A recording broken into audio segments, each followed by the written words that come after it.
আপনি দেখতে পারবেন, বাঘ যদি আপনাকে দেখে ফেলে তাহলে ফিরে আসা কষ্টকর।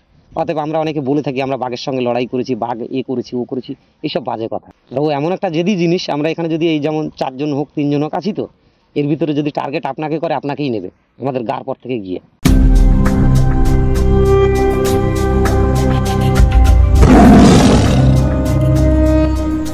হাই ফ্রেন্ড, সুন্দরবনে ভূমিপুত্র চ্যানেলে সবাইকে স্বাগত। তো আজকের আমরা এমন এক মানুষের সাথে আপনাদের সামনে আলাপ করাবো যে উনি অনেক ছোটোবেলার থেকেই মানে জঙ্গলে, সুন্দরবন জঙ্গলে মাছ কাঁকড়া ধরে। আর সেই মাছ কাঁকড়া ধরতে গিয়ে ওনার সঙ্গী এক সাথীকে উনি মানে নৌকোয় ছিলেন একসাথে সবাই মিলে। সেই সময় একটা আক্রমণ হয়, সেই ঘটনাই দাদার কাছ থেকে আমরা শুনে নেব। তা প্রথমে আমি দাদার পরিচয় জেনে নেব। দাদা, আপনার নাম? স্বপন রায়। হ্যাঁ, এই ঘটনাটা যে ঘটেছিল, কিভাবে ঘটেছিল সেইটা ডিটেলস আমরা একটু জানতে চাইছি। ঘটেছিল বলতে, আমরা এরকম নদীতে আমরা মাছ কাঁকড়া ধরেই জীবিকা নির্ভর করি, যদিও বা আমরা সেইভাবে কাঁকড়া ধরতে যাই নদীতে। যাওয়ার পরে আমরা আগের দিন 18 জন যাই, ওই দিন মোটামুটি অত লোক আর যায়নি, 7 জন গেছিলাম। এইবার সবাই ডবল করে, মানে দুজন করে নেমেছিল। আমি মালিক, যেহেতু আমি একা গেছিলাম। তো যাওয়ার পরে হঠাৎ বাঘ অনেক দূর থেকে আর কি ওদের পিছু নেয়, দুজন করে ছিল, তো সেই দুজনের পিছু নেয়। নিলে মোটামুটি আমরা ওখান থেকে জাস্ট, ওরা তো আসে চুরি করে, আমরা বুঝতে পারি না ঠিক। নেওয়ার পরে হঠাৎ একটা আওয়াজ হয়, মানে যেমন ঝপঝপ করে ছুটে আসে, যেমন আর কি জল থেকে একটা। ওকে যখন ধরে তখন অন্তত কোমর সমান জল ছিল আমার, এরকম কোমর সমান জলে ওকে চেপে ধরার পরে তখন পাশে আরেকজন যে ব্যক্তি ছিল, আমার মামা, ও তখন ওকে ডাকে। তার নাম সাগর, আমার নাম স্বপন। তো ডাক দিলে সাগর করে ও আর সাড়া দেয় না। তারপরে ও বুঝতে পারে যে মানে কিছু একটা ঘটনা ঘটেছে। ঘটার পরে ও তখন আমাকে ডাকে, স্বপন করে।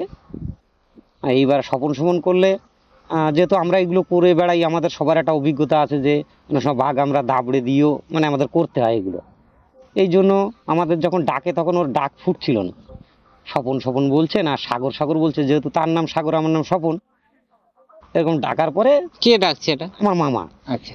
যে ব্যক্তি মানে যাকে নিয়ে গেছে আমার মামা, আর সে ছিল, তার নাম সাগর বুদ্ধ। আচ্ছা। এইবারে যখন ডাক দেয় তখন আর ওর ডাক না ফুটলে বুঝতে পারি না যে আমাকে ডাকছে না সাগরকে ডাকছে।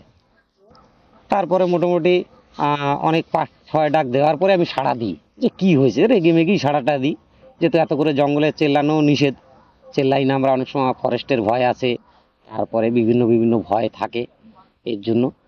এইবারে ওখান থেকে সাড়া দেওয়ার পরে বলে যে ছুটে আয়, এরকম একটা ব্যাপার, মনে হয় ওকে নিয়ে গেছে। তখন মোটামুটি আমি বোট চালিয়ে যাই, গিয়ে আমরা আরও 5-6 জন যারা ছিলাম, টোটাল 7 জনের 1 জন চলে গেলে 6 জন ছিলাম। 6 জনে মিলে আমরা চেষ্টা করেছিলাম ওকে মানে ফিরিয়ে আনা যায় কিনা। যেহেতু বাঁচিয়ে হয়তো ফিরিয়ে আনতে পারতাম না, তার কোনো জিনিস বা তার লাশটা যদি আমরা আনতে পারি, এরকম একটা চেষ্টা করেছিলাম। যথেষ্ট চেষ্টা করার পরেও আমরা আনতে পারিনি তাকে। তারপর তাকে নিয়ে চলে যাই। তারপরের দিন আমরা ফরেস্টের সহযোগিতা নিয়ে পরে আবার স্পটে যাই, কিন্তু তার কিছু আমরা পাইনি আর কি। আর যা গায়ে যে জামা প্যান্ট ছিল, ওই কিছু পেয়েছিলাম, সেইগুলোই নিয়ে এসেছি। ওকে আর আমরা আনতে পারিনি। তারপরে ফরেস্ট ডিপার্টমেন্ট থেকে পারমিশন নিয়ে আপনারা খুঁজতে গিয়েছিলেন? হ্যাঁ, আমরা গেছিলাম না, শুধু আমাদের সঙ্গে ফরেস্ট গেছিল। ফরেস্ট গিয়ে ওনারা, আমরা গ্রাম থেকে মোটামুটি 50-60 জন টোটাল, আর ফরেস্ট দিয়ে আর কি সবাই মিলে চেষ্টা করেছিলাম। কিন্তু পরের দিন গেলে ওকে তো আর পাওয়া যাবে না। চেষ্টা করেছিলাম যদি কিছু পাওয়া যায়, কিন্তু পাওয়া যায়নি। আচ্ছা, আপনারা যে কাঁকড়া ধরতে গিয়েছিলেন, মানে এটা কি আপনারা দিনের দিন যান, না এটা মানে 4-5 দিন একটা? এইটা আমরা যেটা মানে আমাদের যে অ্যাক্সিডেন্ট মানে এটা হয়েছিল, আক্রমণটা হয়েছিল, তাতে আপনার আমরা দিনের দিনই যাই। আর বিভিন্ন সিস্টেমে হয়, কেউ 5 দিন 6 দিন পরে আসে, কেউ মানে 2 দিন পরে আসে, এক এক রকম মানে যে সিস্টেমে মানে ইনকাম। আপনাদের সিস্টেমটা কি ছিল? আমাদের সিস্টেম ডেলি আসা, ডেলি যাওয়া। আচ্ছা। প্রত্যেক দিন যাবো, প্রত্যেক দিন চলে আসবো, গন বুঝে। কোনোদিন 10টা, কোনোদিন 11টা, মোটামুটি দিন পৌঁছালে 1 ঘন্টা পিছিয়ে আসবে। মানে একটা দিনের মধ্যে মানে কত দূরে যান? মানে নদীতে তো 6 ঘন্টা জোয়ার 6 ঘন্টা ভাটা হয়। নদীতে 6 ঘন্টা জোয়ার 6 ঘন্টা ভাটা। আমরা এখান থেকে আমাদের বাড়ি যেখান থেকে শুরু করি, আমরা স্টার্ট দিই বোট, মেশিন বোটটা। তো সেই মেশিন বোটটা স্টার্ট দিলে অন্তত 3 ঘন্টা 3.5 ঘন্টা চলতে হয় আমাদের। তারপরে গিয়ে আমরা করি। আপনি কত বছর জঙ্গল করছেন? তা আপনার ধরুন 27-28 বছর হবে। 27-28 বছর ধরে আপনি জঙ্গল 27-28 বছর না, 25-26 বছর হবে। 25-26 বছর। কারণ 9 বছর বয়স থেকে নদীতে যাচ্ছি, এখন আমার 37 পার হয়ে 38-এ পড়েছে। এখন যখন জঙ্গল 27-28 সেরকমই হয়। এখন কি জঙ্গল করছেন? এখনো করি। আচ্ছা, আমার বাপ কাকা সবাই জঙ্গল করে গেছে, আমরাও জঙ্গল করি, যেহেতু আমাদের এখানে মেন ইনকাম বলতে এইটাই, মাছ কাঁকড়া মানে ধরা, এছাড়া আর অন্য কোনো ইনকাম নেই তেমন। 27 বছর আগে এই ঘটনাটা ঘটেছিল কত বছর? ঘটনাটা ঘটেছে আপনার 3-4 বছর হয়েছে। 3-4 বছর, হ্যাঁ বেশি দিন না। সেখান থেকে বোট বন্ধ করে দিয়েছিলাম, মানে যেহেতু একটা অ্যাক্সিডেন্ট হয়ে গেছে, হুম। কারো প্রাণ চলে গেছে, যার জন্য আমরা আর ওই কাঁকড়াটা ওইভাবে আর কি, আমার যে বোটটা ছিল আমি বন্ধ করে দিয়েছি, কাঁকড়া মারা বন্ধ করিনি, ওটা ছেড়ে আমি অন্য লোকের সঙ্গে যাই, এরকম আর কি। যে এটা ঘটেছিল ওই জায়গাটা কোথায়? এটাকে বেনেফেলি বলে, আমরা যেমন বলি গেওখালি, হুম। আর এটাকে মানে সরকারি ভাষায় বলে বেনেফেলি।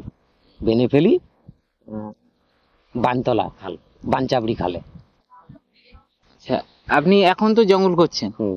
আর আপনি বলছেন যে 27 বছর ধরে আপনি 26 বছর ধরে 26 বছর ধরে জঙ্গল করছেন। 26 বছরে জঙ্গল কেমন ছিল আর এখনকার জঙ্গল কেমন? 26 বছর আগের জঙ্গল কেমন ছিল বলতে, দেখুন আমি তো ছোট ছিলাম, হুম।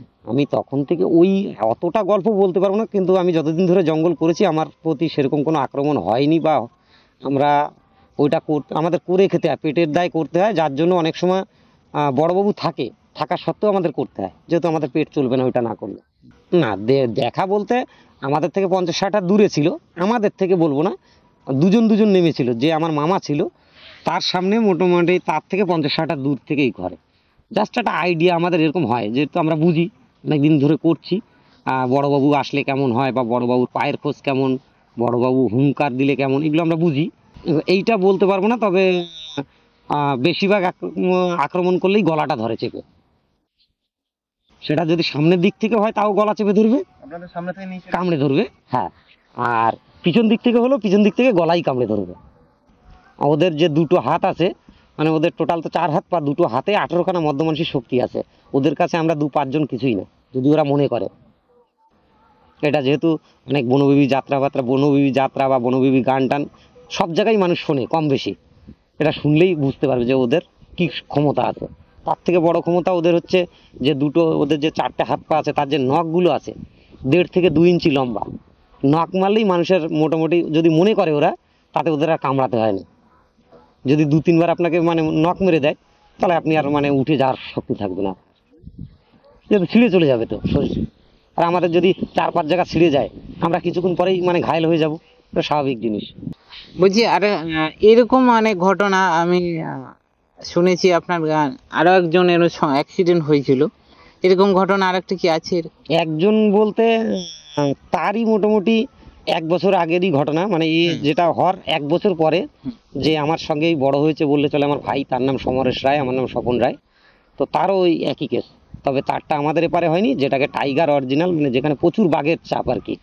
জায়গাটা কোথায় ওটা? এটা হচ্ছে আপনার বলে মেটে বলে জায়গাটা, মানে ওটা টাইগারের ভিতরে, মানে ওখানে প্রচুর বাঘ, মানে যার জন্য টাইগার নাম দিয়েছে। আচ্ছা, ওই জায়গাটায় গেলে কি বাঘ দেখা যায়? দেখা যায় এটা বলা ভুল, সুন্দরবনের অনেক মানুষ হয়তো বলে যে আমি বাঘের সঙ্গে এই লড়াই করেছি, ও লড়াই করেছি, এইসব মিথ্যা কথা। বাঘের সঙ্গে লড়াই করে সহজে কেউ ফিরে আসতে পারে না, আমাদের সুন্দরবনের অনেক মানুষ এরকম কথা বলে থাকে, তো আমিও তাদেরকে অনুরোধ করব যে আমি কাউকে ছোট করছি না, এইসব কথা বলে মানুষকে ভুল বোঝানো এটা উচিত নয়। বাঘ যদি একটা কথা বলে যে সাপের কি একটা কথা বলে, সাপের লেখা বাঘের দেখা, এরকম বাঘ যদি আপনাকে দেখে ফেলে তাহলে ফিরে আসা কষ্ট। মানে সুন্দরবনের রয়্যাল বেঙ্গল আপনি দেখতে পারবেন, বাঘ যদি আপনাকে দেখে ফেলে তাহলে ফিরে আসা কষ্টকর। অতএব আমরা অনেকে বলে থাকি আমরা বাঘের সঙ্গে লড়াই করেছি, বাঘ এ করেছি ও করেছি, এইসব বাজে কথা, কারণ বাঘ এমন একটা জন্তু, যদি মনে করে, যেহেতু আমি কথাটা আগেই বলেছিলাম 5-10 জন ওর কাছে কিছু না, যদি মনে করে আক্রমণ করব, ও এমন একটা জেদি জিনিস, আমরা এখানে যদি এই যেমন 4 জন হোক 3 জন হোক আছি, তো এর ভিতরে যদি টার্গেট আপনাকে করে, আপনাকেই নেবে, আমাদের গার পর থেকে গিয়ে আমাদের কিছু বলবেন, এমন একটা জিনিস। মানে ওই একা দাঁড়িয়ে আছে, ওকেই নেবে, যদি টার্গেট ওনাকে করে থাকে তাহলে আমাদের গার পর থেকে গিয়ে ওনাকেই নেবে, এমন একটা জেদি জিনিস। আচ্ছা, বলছি যে ঘটনাটা আমরা শুনতে বন্ধ করে দিয়েছিলাম, সেই ঘটনাটা কি ঘটেছিল? যেটা সমরেশ রায়ের কথা বলছিলাম, হ্যাঁ, সমরেশ রায় ও মানে ওরকম কাঁকড়া ধরতেই গেছিল, বিভিন্ন সিস্টেম আছে তো, একটা জাল দিতে গেছিল আর কি, জাল পেতে পেতে এক একজন এক এক রকম সিস্টেমে করে। আমরা যেমন থোপা, যেটা সিটের মাথায় একটা দড়ি বেঁধে তাতে চার দিয়ে, আমাদের অ্যাক্সিডেন্টটা এইভাবে হয়েছিল। রোডটা হচ্ছে ইলিশ জাল পাওয়া যায়, যেগুলো মাছ ধরতে হয়, ওই জালে চার বেঁধে দিয়ে এরকম মাটিতে পেতে দিতে হয়। দিলে ওই চার খেতে আসলে কাঁকড়াটা যত করবে, নড়াচড়া করবে, তত জড়াবে। জড়িয়ে আমরা ওইভাবে আর কি, এক একজন এক এক রকম সিস্টেম আছে, বিভিন্ন সিস্টেমে যে যেটা করে ওর ওইভাবে হয় অ্যাক্সিডেন্টটা। ঠিক মোটামুটি সরস্বতী পুজোর আগের দিন। শুধু এইটা না, এখান থেকে আরও কিছুদিন আগে, মানে তারই সবই পাশাপাশি কটা হয়েছে ঘটনা। আমাদের এই একটু সামনেই কিশোর সংঘ ক্লাব, তার পাশেও একজনের অ্যাক্সিডেন্ট হয়েছে। সে নদীতে প্রথমবারই গেছে, সারা লাইফে কখনো নদীতে পা দেয়নি, ওই দিনই গেছে নদীতে। মানে প্রথম দিনই গেছে, প্রথম দিনই নিয়ে চলে গেছে। সেটা কি মাছ ধরতে গিয়ে হয়েছিল? না, সেটা ওই কাঁকড়া, মানে দড়ির মাথায়, যে সিটের মাথায় যে দড়ি বেঁধে আমরা যেভাবে সংগ্রহ করি, এটা করতে গিয়ে। আপনার কাছে একটা প্রশ্ন জানার ছিল, যে যেটা নিয়ে আলোচনা করছিলাম, যে সুন্দরবনের জঙ্গল, আগে যে জঙ্গল ছিল, এখনকার জঙ্গল কেমন? দুটোর মধ্যে জঙ্গল বলতে গেলে জঙ্গল আগের থেকে অনেক পরিবর্তন হয়েছে, অনেক উন্নত হয়েছে। যেহেতু আগে মানুষ, আমরা পেটের দায়ে অনেক কিছু করতাম, এখন যেমন মাছ কাঁকড়াটা ধরতে পারছি, তখন জঙ্গল কাটতে হতো, জঙ্গল কেটে জঙ্গলের ওই কাঠ বিক্রি করতে হতো, তারপরে আমাদের পেট চলতো। আমাদের বলতে গেলে দেখা যায় আমার বাপ কাকা ঠাকুরদা তাদের। তো সেখান থেকে মোটামুটি এখন এই মাছ কাঁকড়া ধরার জন্য সরকারও আমাদেরকে অনেক সহযোগিতা করে। যেহেতু সরকার মনে করলে আমরা নদীতে পাও দিতে পারবো না, সরকারের সহযোগিতায় এখন মোটামুটি এই সবগুলো বন্ধ হয়েছে। আগে যেমন বাঘ, শুয়োর, হরিণ এইসব মেরে খেত মানুষ, খেত বলতে বিক্রি করতো পেটের দায়, এখন সেগুলো অনেক কমে গেছে, অনেক বলতে গেলে নেই বললে চলে। আচ্ছা, এইগুলো কি ফরেস্ট ডিপার্টমেন্ট থেকে তো পারমিশন দেয় না? মানে যে মানে না, বাঘ হরিণ মারা তো না, মারা তো নিষেধ। এই যে আমরা পেটের দায় চুরি করতাম, মানে আমি আমার বাপ কাকা ঠাকুরদাদের বলছি, অনেক বছর আগেকার ঘটনা।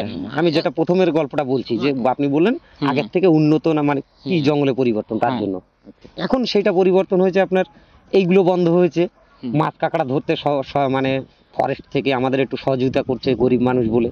মানে ঝড়খালি যত মানুষ আছে প্রায় সবই গরিব, তার জন্য ফরেস্ট আমাদেরকে একটু সহযোগিতা করে, যে ঠিক আছে, ওরা একটু অনেক সহযোগিতা ওরা আমাদেরকে করে, না করলে আমরা এটা করে খেতে পারতাম না। বহুবার 26 বছর আগে যে জঙ্গল ছিল বা এখন যে জঙ্গল, অনেক বেটার, অনেক বেটার। দাদা ভাই আমাদেরকে ওনার জঙ্গলের সম্পর্কে অনেক কিছু শোনালো, বা উনি যে সাথে ছিলেন, যে অ্যাক্সিডেন্ট হয়েছিল, যে ঘটনাটা ঘটেছিল, তো সেই ঘটনাটা তুলে ধরলাম আমরা। তা ভিডিওটি যদি ভালো লেগে থাকে অবশ্যই চ্যানেলটিকে সাবস্ক্রাইব করবেন এবং একটি লাইক করবেন, অপরকে দেখার সুযোগ করে দেবেন। তো দেখা হচ্ছে বন্ধুরা পরে অন্য কোনো ভিডিও নিয়ে। আজকের মতো টাটা।